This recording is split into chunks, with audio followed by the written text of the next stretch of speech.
আসসালামু আলাইকুম ওয়া রাহমাতুল্লাহ। আজ ২২শে নভেম্বর ২০২৪। দর্শক, দেশের বহুল প্রচলিত সংবাদপত্রগুলোর প্রধান খবর নিয়ে বিবিসি বাংলার আয়োজনটি শোনার আমন্ত্রণ। ইত্তেফাকের পেছনের পাতার খবর, বিচারের পরই আওয়ামী লীগকে নির্বাচনে স্বাগত জানানো হবে।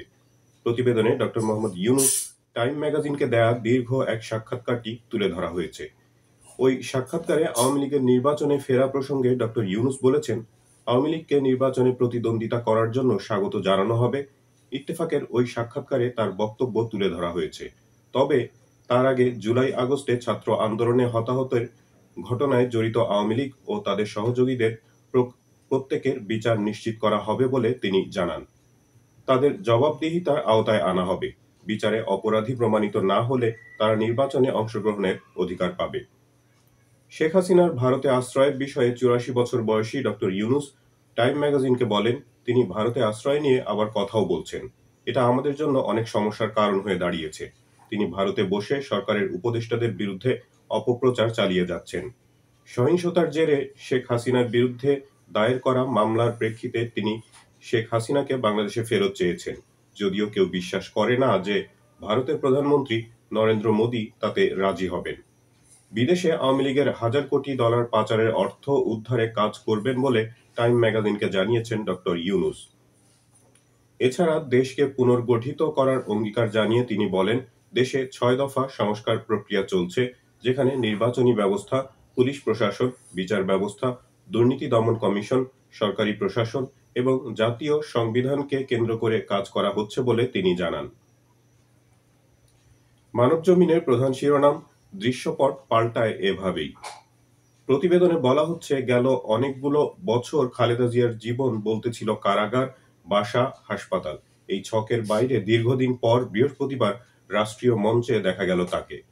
এক যুগ পর সশস্ত্র বাহিনী দিবসে সেনাকুঞ্জে অনুষ্ঠানে যোগ দিয়েছেন সাবেক এই প্রধানমন্ত্রী। অন্তর্বর্তীকালীন সরকারের প্রধান উপদেষ্টা ড. মোহাম্মদ ইউনূসও যোগ দেন এই অনুষ্ঠানে। তারা দুজন কুশল বিনিময় করেন, পাশাপাশি বসে কথা বলেন। ছাত্র আন্দোলনের নেতা উপদেষ্টা পরিষদের সদস্য নাহিদ ইসলাম, মাহফুজ আলম ও আসিফ মাহমুদও খালেদা জিয়ার সঙ্গে কুশল বিনিময় করেন। তখন অনেকে ভাবছিলেন বছর দুয়েক আগে তাদের নিয়ে শেখ হাসিনার করা একটি মন্তব্যের কথা। ২০২২ সালের ১৮ই মে বঙ্গবন্ধু অ্যাভিনিউ কার্যালয়ে শেখ হাসিনার স্বদেশ প্রত্যাবর্তন দিবস উপলক্ষে আলোচনা অনুষ্ঠানের আয়োজন করেছিল আওয়ামী লীগ। সেদিনের বক্তব্যে শেখ হাসিনা বলেছিলেন, একটি এমডি পদের জন্য পদ্মা সেতুর মতো সেতুর টাকা বন্ধ করেছে, তাকে পদ্মা নদীতে ২টা চুবানি দিয়ে তোলা উচিত। শেখ হাসিনা আরো বলেন, খালেদা জিয়া বলেছিল যে জোড়াতালি দিয়ে পদ্মা সেতু বানাচ্ছে, ওখানে চড়া যাবে না, চড়লে ভেঙে পড়বে। তাদেরকে কি করা উচিত? পদ্মা সেতুতে নিয়ে যে ওখান থেকে পদ্মা নদীতে টুস করে ফেলে দেওয়া উচিত। ড. মোহাম্মদ ইউনূস এবং খালেদা জিয়াকে পদ্মা নদীতে ফেলে দিতে চেয়েছিলেন শেখ হাসিনা, কিন্তু রাজনীতির মঞ্চ কখনো কখনো রোমাঞ্চকর এবং নিষ্ঠুর। নয়াদিগন্তের প্রধান শিরোনাম, এমন দেশ গড়তে চাই যেখানে জনগণই হবে সব ক্ষমতার মালিক। প্রতিবেদনে মূলত অন্তর্বর্তীকালীন সরকারের প্রধান উপদেষ্টা ড. মোহাম্মদ ইউনূসের বক্তব্য তুলে ধরা হয়েছে। বৃহস্পতিবার সশস্ত্র বাহিনী দিবস উপলক্ষে ঢাকা সেনানিবাসে আয়োজিত অনুষ্ঠানে প্রধান উপদেষ্টা বলেছেন, এখন থেকে বাংলাদেশকে এমনভাবে গড়তে চাই যেখানে সত্যিকার অর্থে জনগণই হবে সব ক্ষমতার মালিক। অধ্যাপক ইউনূস বলেন, নতুন দেশে আমাদের দায়িত্ব সব মানুষকে এক বৃহত্তর পরিবারের বন্ধনে আবদ্ধ করা, কেউ কারো উপরে না, আবার কেউ কারোর নিচেও না। এই ধারণা আমরা আমাদের জাতীয় জীবনে প্রতিষ্ঠিত করতে চাই। পররাষ্ট্র নীতি প্রসঙ্গে তিনি বলেন, পররাষ্ট্র নীতির ভিত্তি হবে পারস্পরিক সম্মান, আস্থা, বিশ্বাস ও সহযোগিতা। জলবায়ু সংকট মোকাবেলা এবং বৈশ্বিক শান্তি ও অর্থনীতি সুসংহতকরণে আমাদের একত্রে কাজ করতে হবে। বিশ্বের সঙ্গে তাল মিলিয়ে আমাদের এগিয়ে যেতে হবে। সেই সাথে স্বাধীনতা যুদ্ধে সব বীর শহীদদের প্রতি গভীর শ্রদ্ধা জানান এবং মুক্তিযোদ্ধা পরিবারের সদস্য এবং যুদ্ধাহত বীর মুক্তিযোদ্ধাদের প্রতি শ্রদ্ধা জ্ঞাপন করেন। সশস্ত্র বাহিনী দিবসের কর্মসূচির অংশ হিসেবে সেনাকুঞ্জে সংবর্ধনা অনুষ্ঠানের আয়োজন করা হয়, যাতে রাজনৈতিক নেতা, প্রশাসনিক কর্মকর্তা, ব্যবসায়িক, কূটনীতিক ও সাংবাদিক সহ বিভিন্ন শ্রেণী পেশার ব্যক্তিদের আমন্ত্রণ জানানো হয়। ১৯৭১ সালে মুক্তিযুদ্ধের এই দিনে সেনা, নৌ ও বিমান বাহিনীর সমন্বয়ে বাংলাদেশ সশস্ত্র বাহিনী গঠিত হয় এবং তারা পাকিস্তানি হানাদার বাহিনীর উপর সর্বাত্মক হামলা চালায়। স্বাধীনতার পর থেকে এই ঐতিহাসিক দিনটাকে প্রতি বছর সশস্ত্র বাহিনী দিবস হিসেবে পালন করা হয়। প্রথম আলোর প্রধান শিরোনাম, আস্থা রাখতে চায় দলগুলো। প্রতিবেদনে বলা হচ্ছে, অবসরপ্রাপ্ত সচিব এএমএম নাসির উদ্দিনের নেতৃত্বে 5 সদস্যের নতুন নির্বাচন কমিশন গঠন করা হয়েছে। নবনিযুক্ত প্রধান নির্বাচন কমিশনার সিইসি প্রথম আলোকে বলেছেন, মানুষ যাতে নিজের পছন্দের প্রার্থীকে ভোট দিতে পারে সেটা নিশ্চিত করতে সব চ্যালেঞ্জ মোকাবেলায় তাদের সর্বোচ্চ চেষ্টা থাকবে। 5 জনের নির্বাচন কমিশনে সিইসি নাসির উদ্দিন সহ 3 জনই সাবেক সচিব, একজন সাবেক বিচারক ও সেনাবাহিনীর সাবেক কর্মকর্তা একজন রয়েছেন। বৃহস্পতিবার তাদের নিয়োগের ব্যাপারে প্রজ্ঞাপন জারি করেছে মন্ত্রিপরিষদ বিভাগ। বিএনপি ও এর মিত্র দলগুলো দ্রুত নির্বাচন কমিশন গঠন করে ভোটের প্রক্রিয়া শুরু করার জন্য অন্তর্বর্তী সরকারের প্রতি তাগিদ দিয়ে আসছিল। এবারে নবগঠিত নির্বাচন কমিশনের উপর আস্থা রাখতে চায় বিএনপি সহ বিভিন্ন দল। বিএনপির নেতারা মনে করছেন, নির্বাচন কমিশন গঠনের মাধ্যমে দেশ নির্বাচন এবং গণতান্ত্রিক প্রক্রিয়ায় প্রবেশ করল। এখন এই বার্তা গেল জনগণের কাছে। বিএনপির সঙ্গে যুগপৎ আন্দোলনে থাকা জোট গণতন্ত্র মঞ্চের 2টি দলের নেতারা এই কমিশনের উপর আস্থা রাখার কথা বলেছেন। তবে ওই জোটের আরেক নেতা ও গণসংহতি আন্দোলনের প্রধান সমন্বয়কারী জোনায়েদ সাকি জানান, নতুন নির্বাচন কমিশনে প্রত্যাশিত কেউ নেই। জামায়াতে ইসলামীর প্রত্যাশা, নতুন কমিশন অংশগ্রহণমূলক, গ্রহণযোগ্য, অবাধ, সুষ্ঠু ও নিরপেক্ষ নির্বাচন করে আস্থার প্রমাণ দেবে। গণ অধিকার পরিষদের একাংশের সভাপতি নুরুল হক বলেছেন, অন্তর্বর্তী সরকার নিশ্চয়ই অনেক ভেবেচিন্তে এই কমিশন করেছে। আমরা তাদের উপর আস্থা রাখতে চাই, আমরা তাদের স্বাগত জানাই। নিউ এজের প্রধান শিরোনাম, citizens lack confidence in present poll system, অর্থাৎ বর্তমান নির্বাচন ব্যবস্থায় নাগরিকদের আস্থা নেই। প্রতিবেদনে বলা হচ্ছে, নির্বাচনী সংস্কার কমিশনের বিষয়ে উন্মুক্ত সমীক্ষায় নাগরিকরা বিদ্যমান নির্বাচন ব্যবস্থার প্রতি অবিশ্বাস জানিয়েছে। তাদের বেশিরভাগই একটি নির্বাচনী ক্যাডার পরিষেবা তৈরির পরামর্শ দেন। তারা সুপারিশ করেছেন যে শুধু প্রশাসন ক্যাডারের কর্মকর্তাদের নিয়োগ না করে জাতীয় ও স্থানীয় উভয় পর্যায়ে নির্বাচন অনুষ্ঠানের দায়িত্ব দেওয়া উচিত। সেই সাথে একজন প্রার্থীর ন্যূনতম শিক্ষাগত যোগ্যতা হিসেবে স্নাতক ডিগ্রি নির্ধারণ, তত্ত্বাবধায়ক সরকারের অধীনে জাতীয় নির্বাচন, নির্বাচিত প্রার্থীদের সর্বোচ্চ 2 মেয়াদে সীমিত করা, দলীয় মনোনয়নে গণতন্ত্র না ভোটের পুনঃপ্রবর্তন, স্বাধীনতা, স্বচ্ছতা ও জবাবদিহিতা নিশ্চিতের সুপারিশ করেন তারা। নির্বাচনী সংস্কার কমিশন গত 22 অক্টোবর জনগণের মতামত জানতে একটি ওয়েবসাইট, ইমেইল ঠিকানা এবং ফেসবুক পেজ খোলে। সেখানে মানুষ কমেন্ট ও মেসেজের মাধ্যমে তাদের মতামত জানিয়েছেন। জরিপ সংশ্লিষ্ট একজন জানান, নির্বাচনী সংস্কারের জন্য জনসাধারণের অংশগ্রহণ অত্যন্ত গুরুত্বপূর্ণ। যুগান্তরের প্রধান শিরোনাম, ঘুষ লেনদেনের বিশাল নেটওয়ার্ক ইসিতে। প্রতিবেদনে বলা হচ্ছে, নাগরিকদের ব্যক্তিগত তথ্য সংশোধন, স্মার্ট এনআইডি কার্ড প্রিন্ট সহ জাতীয় পরিচয়পত্র সংক্রান্ত অন্যান্য সেবার নামে কোটি কোটি টাকা ঘুষ লেনদেনের চাঞ্চল্যকর তথ্য পাওয়া গেছে। ব্যাংক অ্যাকাউন্ট ও মোবাইল ব্যাংকিং এর মাধ্যমে নেটওয়ার্কের সদস্যদের মাঝে এই ঘুষ লেনদেন হয়েছে। নেটওয়ার্কে আছেন নির্বাচন কমিশন সচিবালয় ও জাতীয় পরিচয় নিবন্ধন অনুবিভাগের কিছু অসাধু কর্মকর্তা কর্মচারী, আইন শৃঙ্খলা রক্ষাকারী বাহিনীর সদস্য ও বহিরাগত দালাল।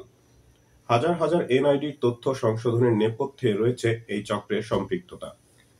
ব্যাংক অ্যাকাউন্ট ও মোবাইল ব্যাংকিং এর বাইরে কি পরিমাণ নগদ টাকা লেনদেন করেছেন এর হিসাব পাওয়া যায়নি। তবে একটি এনআইডির তথ্য সংশোধনেই 1,15,000 টাকা ঘুষ নেওয়ার তথ্য মিলেছে। অনুসন্ধানে জানা যায়, ওই নেটওয়ার্কের এক সদস্য তার ব্যাংক ও বিকাশ অ্যাকাউন্টে বেতনের টাকা ছাড়াই 2,12,00,000 টাকা লেনদেন করেছেন। অথচ তিনি জাতীয় পরিচয় নিবন্ধন অনুবিভাগের 19,000 টাকা বেতনের একজন কর্মচারী। ওই 2 অ্যাকাউন্ট থেকে টাকার ভাগ পেয়েছে অন্তত 11 জন কর্মচারীর অ্যাকাউন্টে। আরেক কর্মচারীর ব্যাংক ও বিকাশ অ্যাকাউন্টে পাওয়া গেছে অর্ধ কোটি টাকা লেনদেনের তথ্য। তিনিও টাকার ভাগ দিয়েছেন এসব কাজে যুক্ত অন্তত 6 জনকে। একইভাবে আরো কয়েকজনের ব্যাংক হিসাবে বেতন ছাড়াই বড় অঙ্কের লেনদেনের তথ্য পাওয়া গেছে। বেশ কয়েকজন কর্মচারী ঘুষ নেওয়ার কথা স্বীকারও করেছেন। বাংলাদেশ প্রতিদিনের প্রধান শিরোনাম, রাজধানী জুড়ে তাণ্ডব ভাঙচুর। প্রতিবেদনে বলা হচ্ছে, 3 দিনের মধ্যে ঢাকায় ব্যাটারি রিকশা বন্ধে দেওয়া হাইকোর্টের নির্দেশের প্রতিবাদে বৃহস্পতিবার শহরের বিভিন্ন পয়েন্টে অবরোধ করে তাণ্ডব ও ভাঙচুর চালিয়েছেন ব্যাটারি চালিত রিকশা চালকেরা। এতে বন্ধ হয়ে যায় সড়কের যান চলাচল, শহর জুড়ে তৈরি হয় তীব্র যানজট, ভোগান্তিতে পড়েন সাধারণ মানুষ। রিকশা চালকদের অবরোধে সাময়িক বন্ধ হয়ে যায় ট্রেন চলাচল, বিপর্যস্ত হয়ে পড়ে ট্রেনের শিডিউল। সকাল 10টার দিকে মহাখালী রেলগেট অবরোধ করে বিক্ষোভ শুরু করলে ঢাকা থেকে সারা দেশের রেল যোগাযোগ বন্ধ হয়ে যায়। এতে ভোগান্তিতে পড়তে হয় যাত্রীদের। ব্যাটারি চালিত রিকশা চালকরা আগারগাঁওয়ে শিক্ষার্থীদের উপর হামলা চালান। মহাখালীতে সেনা কল্যাণ সংস্থার শপিং মল এবং সিটি ব্যাংকের এটিএম বুথ ভাঙচুর করেন। মিরপুরে আইন শৃঙ্খলা রক্ষাকারী বাহিনীর সঙ্গে বিক্ষুব্ধ রিকশা চালকদের ধাওয়া পাল্টা ধাওয়া ঘটে। পুলিশ বিক্ষোভকারীদের উপর লাঠিচার্জ করে পরিস্থিতি স্বাভাবিক করার চেষ্টা চালায়। বণিক বার্তার প্রধান শিরোনাম, যুক্তরাষ্ট্রের আদালতে ঘুষ ও প্রতারণার দায়ে অভিযুক্ত আদানি। বাংলাদেশে কি হবে? প্রতিবেদনে বলা হচ্ছে, ভারতীয় ধনকুবের আদানি গ্রুপের চেয়ারপারসন গৌতম আদানি ও তার কয়েকজন সহযোগীর বিরুদ্ধে বুধবার যুক্তরাষ্ট্রের নিউ ইয়র্কের ফেডারেল কৌঁসুলিরা ঘুষ ও প্রতারণার অভিযোগ এনেছেন। তাদের বিরুদ্ধে বিদ্যুৎ প্রকল্পের কাজ পেতে ভারতের সরকারি কর্মকর্তাদের ঘুষ প্রদান এবং এই বিষয়ে বিনিয়োগকারীদের কাছে তথ্য গোপনের অভিযোগ আনা হয়েছে। এর পরিপ্রেক্ষিতে গৌতম আদানির বিরুদ্ধে গ্রেপ্তারি পরোয়ানাও জারি হয়েছে। বাংলাদেশের সঙ্গে আদানি পাওয়ারের বিদ্যুৎ চুক্তি নিয়েও বিভিন্ন সমালোচনা ও অভিযোগ রয়েছে। এ অবস্থায় আদানির সঙ্গে সম্পাদিত অসম বিদ্যুৎ চুক্তি বাতিলের দাবি ক্রমেই জোরালো হচ্ছে। উচ্চ আদালত থেকেও এই চুক্তি পর্যালোচনার নির্দেশ এসেছে। ঠিক এমন মুহূর্তে মার্কিন আদালতে আদানির অভিযুক্ত হওয়ার বিষয়টিকে বাংলাদেশের জন্য ইতিবাচক হিসেবে দেখছেন বিশ্লেষকরা। সংবাদের প্রথম পাতার খবর, নেতানিয়াহুকে গ্রেপ্তারের নির্দেশ আইসিসির। প্রতিবেদনে বলা হচ্ছে, ইসরায়েলের প্রধানমন্ত্রী বেনিয়ামিন নেতানিয়াহু এবং সাবেক প্রতিরক্ষা মন্ত্রী ইয়োভ গ্যালান্টের বিরুদ্ধে গ্রেপ্তারি পরোয়ানা জারি করেছে আন্তর্জাতিক অপরাধ আদালত আইসিসি। পাশাপাশি হেগ ভিত্তিক আদালতটি ফিলিস্তিনের স্বাধীনতাকামী গোষ্ঠী হামাসের সামরিক প্রধান ইব্রাহিম আল মাসরির বিরুদ্ধেও পরোয়ানা জারি করেছে। তিনি মোহাম্মদ দেইফ নামে পরিচিত। রয়টার্সের খবরের বরাতে সংবাদ জানায়, গত বছরের ৭ই অক্টোবর থেকে গাজায় সংঘটিত নৃশংসতার অভিযোগে তাদের বিরুদ্ধে যুদ্ধাপরাধ, মানবতা বিরোধী অপরাধের অভিযোগ আনা হয়েছে। এই গ্রেপ্তারি পরোয়ানা জারির কারণে নেতানিয়াহু এবং গ্যালান্ট বিদেশ ভ্রমণ করলে গ্রেপ্তারের ঝুঁকিতে থাকবে। তবে ইসরায়েলি বাহিনীর দাবি, তারা গত জুলাই মাসে গাজায় একটি বিমান হামলায় মোহাম্মদ দেইফকে হত্যা করেছে। তবে চেম্বার বলেছে যে তারা তার মৃত্যুর বিষয়টি নিশ্চিত করতে পারেনি। আইসিসির প্রধান প্রসিকিউটর করিম খান গত মে মাসে নেতানিয়াহুর বিরুদ্ধে গ্রেপ্তারি পরোয়ানার অনুরোধ জানিয়েছিলেন। তার অভিযোগ ছিল, নেতানিয়াহু এবং গ্যালান্ট গাজায় দুর্ভিক্ষ সৃষ্টির জন্য দায়ী। এদিকে আদালত জানিয়েছেন, দেইফ মানবতা বিরোধী অপরাধ, হত্যা, নির্যাতন, ধর্ষণ এবং জিম্মি করা সহ যুদ্ধাপরাধের জন্য দায়ী। দর্শক, আয়োজনটি আজ এ পর্যন্তই। আপনারা সবাই ভালো থাকবেন। প্রার্থনা সবার জন্য। আল্লাহ হাফেজ।